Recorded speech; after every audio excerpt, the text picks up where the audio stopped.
আজকে আমরা যে চিকেনের রেসিপিটি বানাবো অথেন্টিক বাঙালি রেস্টুরেন্টের মেনুতে এটি অবশ্যই থাকে, যেটার নাম হলো চিকেন ডাক বাংলো। এখানে আমি বানিয়ে নেব বাটার মিল্ক।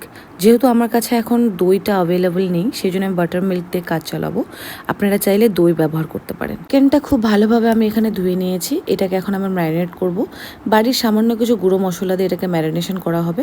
এখানে আমি দিয়ে দিলাম লবণ, হলুদ, সামান্য একটু ধনে গুঁড়ো, জিরে গুঁড়ো, কালারের জন্য দিয়ে দিলাম আমি কাশ্মীরি লঙ্কার গুঁড়ো। আর যে বাটার মিল্কটা আমি বানিয়েছি সেই বাটার মিল্কটা এখানে অ্যাড করে দিচ্ছি।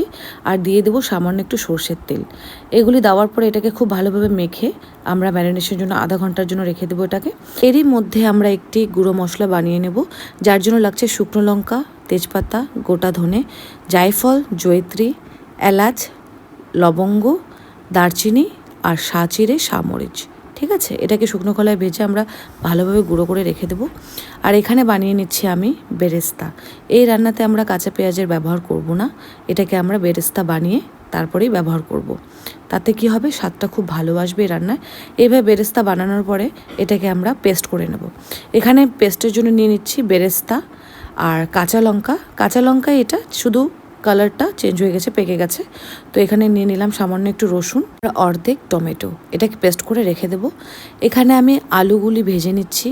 আলুটা অপশনাল, আপনারা চাইলে এখানে অ্যাড করতে পারেন এই রান্নাতে, না হলে নাও করতে পারেন।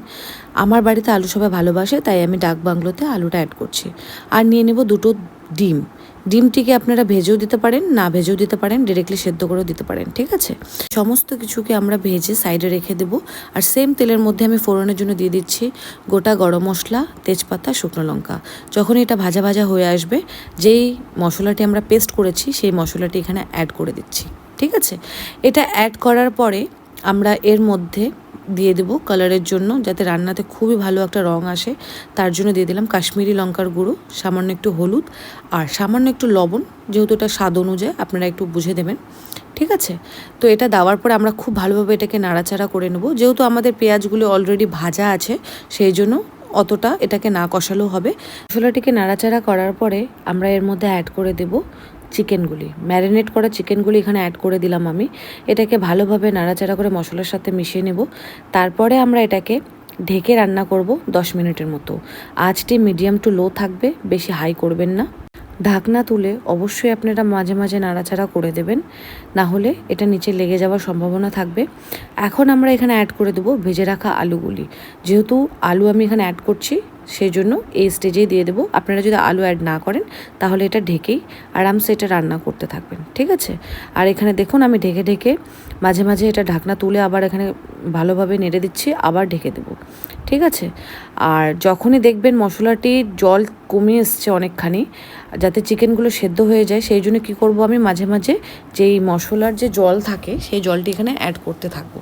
ঠিক আছে, যাতে বেশি একেবারে জল অ্যাড করবেন না, কালারটা যাতে চেঞ্জ না হয়ে যায়, সামান্য একটু করে জল অ্যাড করতে থাকবো।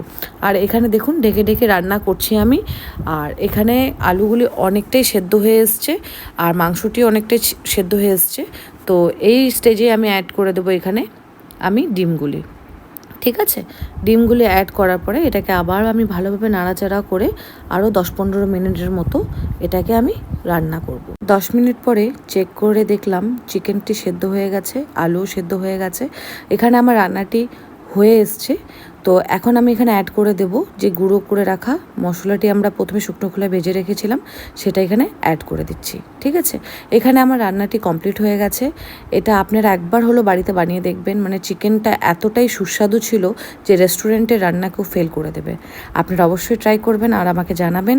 ধন্যবাদ।